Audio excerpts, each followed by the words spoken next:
അമ്പലവയൽ ടൗണിൽ പച്ചക്കറി വ്യാപാരിയായ ഷജീറാണ് ഈ സ്പെയിൻ ജയിച്ചു കഴിഞ്ഞാൽ മുഴുവൻ ആളുകൾക്കും മന്തി വിതരണം ചെയ്യുമെന്നുള്ളതായിരുന്നു വാഗ്ദാനം. ലോകകപ്പ് ഫൈനലിന്റെ തലേന്ന് ഞായറാഴ്ചയാണ് ഇത് സംബന്ധിച്ചൊരു അറിയിപ്പ് കൊടുത്തത് അല്ലേ? വേൾഡ് കപ്പ് തുടങ്ങുന്നതിനും ഒരു മാസം മുന്നേ എടുത്ത വീഡിയോ അത് അന്നേ പറഞ്ഞാണ് സ്പെയിൻ 2006 വേൾഡ് കപ്പ് സ്പെയിൻ അടിക്കും.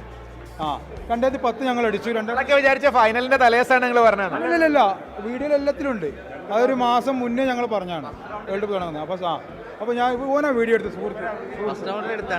അപ്പോൾ ഞാൻ സ്പെയിൻ കപ്പടിക്കുന്നവർ ഫസ്റ്റ് കളി അപവർദ്ധനോട് സമനില കുടുങ്ങി ഒരുപാട് ട്രോള് കേട്ടു. നിങ്ങൾ കപ്പടിക്കില്ല, നിങ്ങൾ എവിടെ എത്തും പറഞ്ഞ്. ഞാൻ പറഞ്ഞു കപ്പടിക്കും, ടീമിന് നല്ല വിശ്വാസമാണ്, കപ്പടിച്ചു. ഞങ്ങൾക്ക് എതിരാളികൾ ആരെന്ന് പോലും അറിയില്ലായിരുന്നു. അന്ന് ഫൈനലിൽ വരുന്ന എതിരാളികൾ അർജന്റീനയാണോ ബ്രസീലാണെന്ന് അറിയാം. പക്ഷേ ഞങ്ങൾ കപ്പടിച്ചു. വലിയൊരു വാഗ്ദാനമാണ് നൽകിയത് അല്ലേ? എല്ലാവർക്കും കൊടുക്കും പറഞ്ഞ വാക്ക് പാലിച്ചല്ലോ. ഇത് കൊടുക്കൂലെന്ന് കുറെ ആളുകൾ വാട്സാപ്പിൽ പ്രചരിപ്പിച്ചിരുന്നു. പക്ഷെ അതിനൊരു മുന്നോടിയായിട്ടാണ് ഞങ്ങൾ ഇത് മുന്നിട്ടിറങ്ങി കാര്യങ്ങൾ ചെയ്യുന്നത്. എങ്ങനെയാണ് ഇതിന്റെ ഒരു എല്ലാം ആരാധകരാണോ? ആരാണ് ഇതിന്റെ ഒരു ഇതൊക്കെ?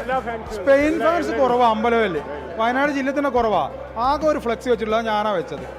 എല്ലാം ബ്രസീൽ, അർജന്റീന, പോർച്ചുഗലാ. പക്ഷെ ഇതിലെല്ലാവരും ഉണ്ട്. ഞങ്ങൾ സംഘങ്ങളാ, എല്ലാ ചെക്കന്മാരാ. ഇപ്പം ബ്രസീൽ, അവിടെ അർജന്റീന, എല്ലാവരും നമ്മൾ ഫാൻസ് ആണെങ്കിലും മനുഷ്യന്മാർ, നമ്മൾ സുഹൃത്തുക്കളെല്ലാം ഒന്നല്ലേ. നമ്മൾ ഫാൻസ് ഫൈറ്റ് ഇല്ല, എല്ലാവരും ഉണ്ട്. പിന്നെ ടൗൺ ടീം അമ്പലവേലി, പിന്നെ നമ്മൾ വ്യാപാരി സംഘടന. വാഗ്ദാനം ആദ്യം സ്പെയിനിന്റെ ആരാധകരായിരുന്നെങ്കിലും ഇപ്പൊ എല്ലാവരും ഒന്നായി. അതൊന്നാവും, ഒരു പരിപാടിയല്ലേ, അത് നമ്മളെല്ലാവരും സഹകരിച്ചു.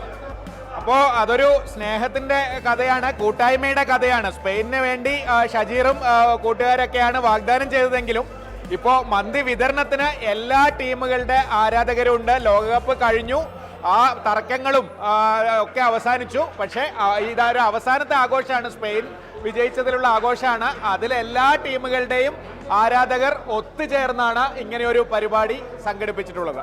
കമൽ, മാതൃഭൂമി ന്യൂസ്, വയനാട്.